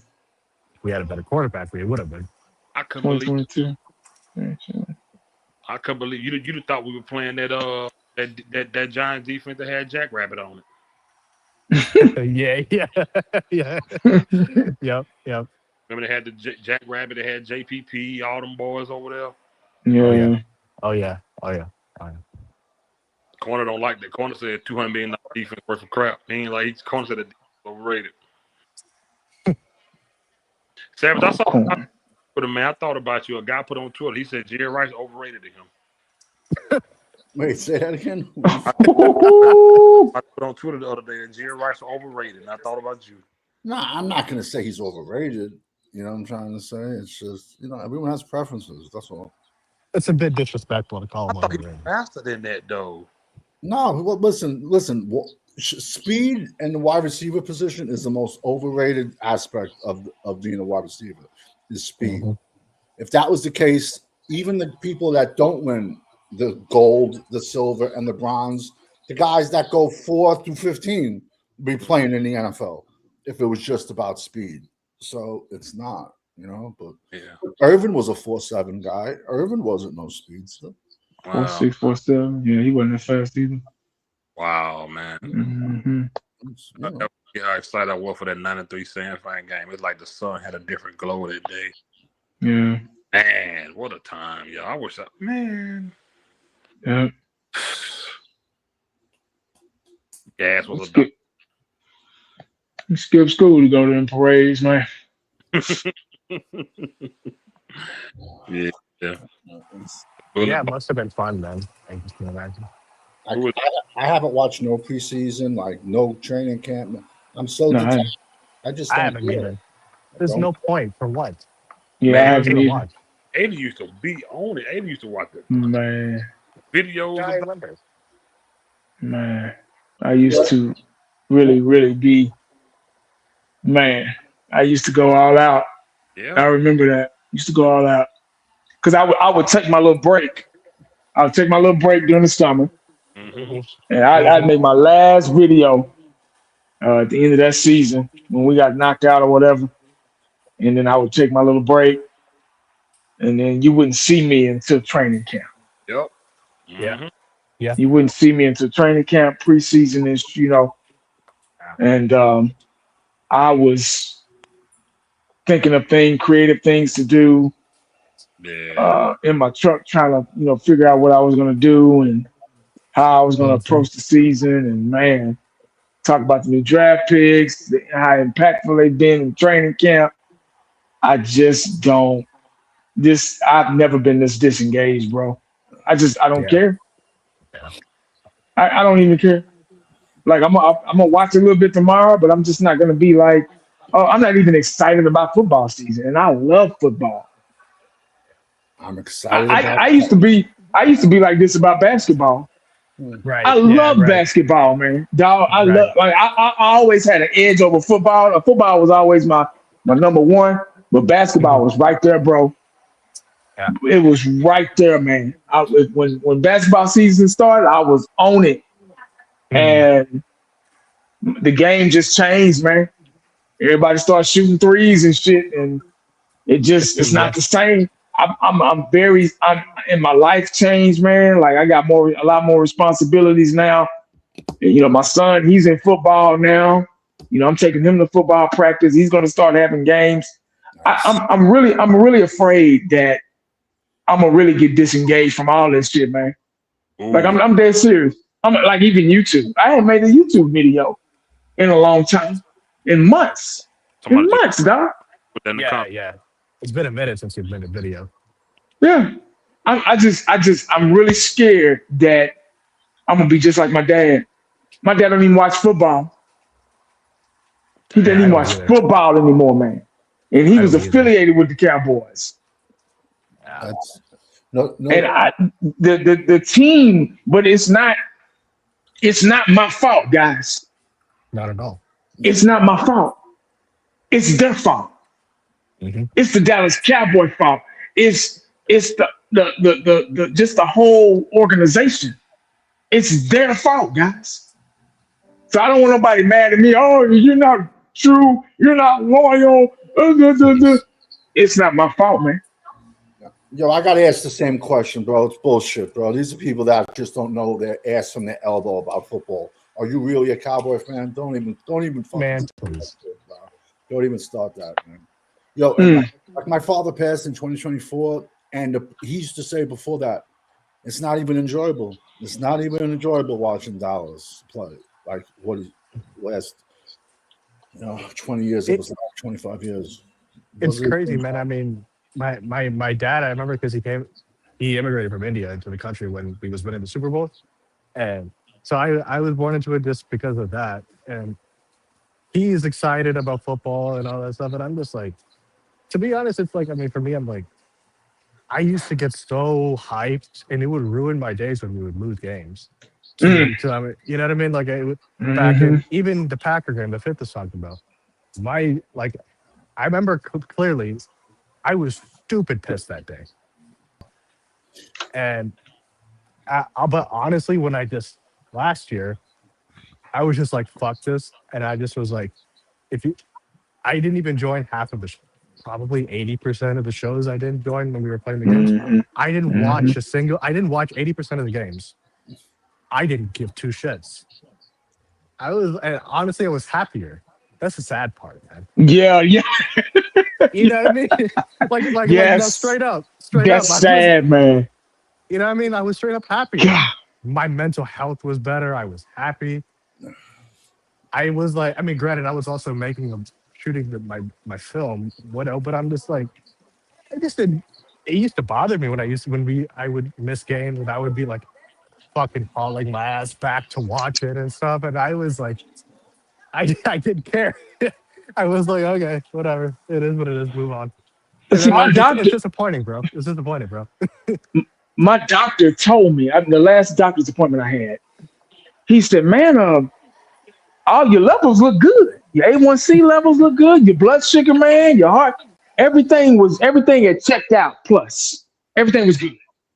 He's like, man, what you been doing? I said, man, I ain't been watching the Cowboys. I said, it's the I think season. And he was like, wow. He was like, yeah, man, because the last time you were here, it was during the season. And everything, a couple of your little numbers were off. You know, I was a little worried you had to change your diet and stuff like that. And he's like, but man, you've been, dang, this is good. Maybe you need to stop watching them all together. I'm not exaggerating at all. I believe you, man. It's that bad. Like when you don't watch them, everything is fine, guys. We've been fine during the I think season, but when the season starts now, not us, but we pretty much disengaged. We're gonna be that fly on the wall. But man, I remember how worked up I used to be, man. Yeah, man. I used to be so worked up, dog, and they would ruin if they would lose the game. I would get up that morning. They would ruin my work day. Oh yeah, man. I can't imagine that happening now, bro. Man, please. Yeah. In 07. Why am I going to let a team that does not care more than a fan? They out there playing. They out there making the decisions. They out there doing the damn thing. But we care more than they do. So why am I putting myself through that? And then not only that, guys, I went back and watched that live stream y'all did the other day when OG was tripping and all that shit. And I wanted to ask y'all if you checked your mail, because there should be a check in there. Because look what we have to go through. Not only we have to go through dealing with the Cowboys and them not giving a fuck all these years, 31 years, we got to deal with our own fan base. So you got to put that on top of the cake. Not only that you have to deal with the Cowboys losing and losing and losing, you got to deal with your own people about an opinion. About an opinion. That's where I drew. That's why I've really been disengaged because I got you get tired of arguing with people about a bunch of losers. It's a waste of time, bro. It's really just That, that arguing that's with that's guys. that's that's the really big thing though. Yeah, yeah, Is absolutely. arguing with people about a bunch of losers that haven't won a Super Bowl that's been irrelevant for over 30 years. I That's the used thing for me. Oh, sorry. Go ahead. no, Man. go. I was just gonna say, like, I mean, for me, that's the thing that I just think even more than the games, it's the fans, man. It's just exhausting talking to these people, and I'm just like, it's a waste of time to talk to a lot of these fans, man. It's pointless. And they're the most. I mean, look, I could have football discussions all day long. That's fine, but it's just like a lot of the fans act like when we disagree with them, act exactly like OG acted yesterday, taking personal shots and unnecessary, like as if they're in the locker room playing. I'm like, come on, man. It's a waste of time. I don't know, man. Mm. I used to be such a rabid Cowboy fan. First of all, in '07, when Romo and the Wiggy went to Cabo, I lost it right there. Bro, it's out there somewhere in the internet world. When we lost to the Giants, I posted, I hope the Giants fucking plane crashes on the way home. That's how livid I was. I was livid. And we beat them twice that year. I'm like, this is ridiculous. But I knew we were going to lose that game when the fucking two idiots went to Cabo. That's why I don't care. Witten's going to have a stain on his gold jacket. I'm sorry. But now you got to blame the cancer. How does that would never have gone that? Can anyone picture Jimmy Johnson in his office and Troy Aikman and Michael Irvin saying, yo, we're going to Cabo the week before a playoff game? Hell no. Absolutely not. But now we know Jerry Jones okayed that. So Jerry's the cancer, man. But even how do you say that? I have no respect for Romo. I'm sorry. None. Fuck him too, man. Dude, a week before I remember seeing that. I was like, wait a minute, what? Didn't they take Jessica Simpson? They didn't go alone. I mean, you know what I'm saying? I remember that. Yeah. I couldn't believe that, dude. Mm-hmm. Yeah, that was terrible. He said he just got that big contract extension. That was horrible. Jerry definitely approved of that, bro. Mm-hmm. That was a good. 07 was good freaking. Yeah, it was. Oh man, we had something going. Yes. Yeah, we had something. Yeah. Damn. I got a show with Champ Sunday, y'all. Called the running back room. Okay. That'll work. I got to slide a 20 on the 80 door seat to get him to do his show. Shit. Back room. So we're gonna run these shows. I already talked to Corner. He gonna do the offensive line room. We're gonna just incorporate the show. Just gonna be me and the other person, nobody else on the live. And man, I bought a big dry erase board. Okay. And I was going to, draw plays and defenses and stuff like that. I got it set up and everything, but I've been so disengaged. I just haven't had the will to want to do it.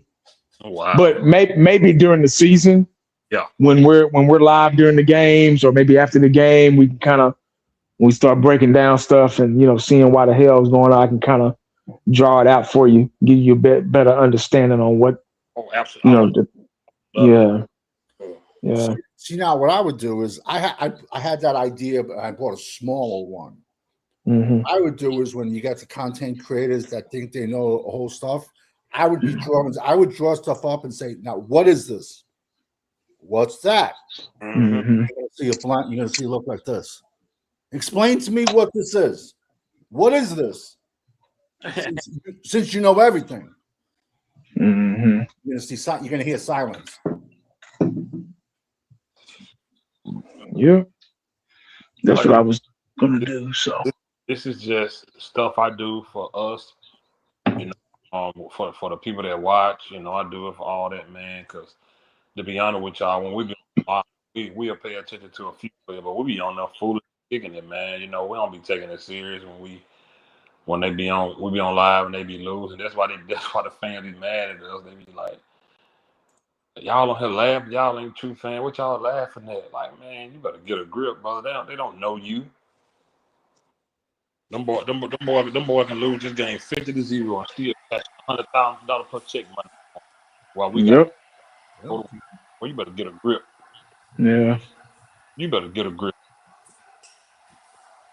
Yep. Seriously, you can't be that fool to not understand how this game going and to not understand that this is entertainment. Everybody want their team to win, but at the end of the day, it ain't gonna happen. And when it don't, like Eddie said, the passion you used to have ain't there, man. We be on there fooling, man. We be cutting up, man, you know, and then entertaining the chat. But one thing we still gonna do is tell you that they suck. You know, if you're over here, we gonna tell you they suck. So Mm-hmm. it is, man. You know, like I said, I'm just gonna watch them. I'm not expecting nothing. I don't have any hopes. I'm not looking at players. No. I ain't got my eye on no. Oh, I'm watching out for this guy. I'm not doing none of that. Yeah. I'm not doing that. I used to be that guy that said, "Oh, I'm looking out for this guy." Man, please, man. I don't know nobody. The ones I know either hurt. Right. Yeah. Yo, that Rams Dallas practice, there was like 8 dudes out there. I had no clue they were. I'm serious. Look at the guys we know. They coming off injuries. I missed that whole practice. I don't even know when it was. I have no clue either. Yeah. I think it was Thursday or Wednesday. I don't even know who half the dudes were. They was out there getting smoked. And I didn't watch it. Everyone's blowing up this one kid that had 3 interceptions. He's not even going to make the team, bro.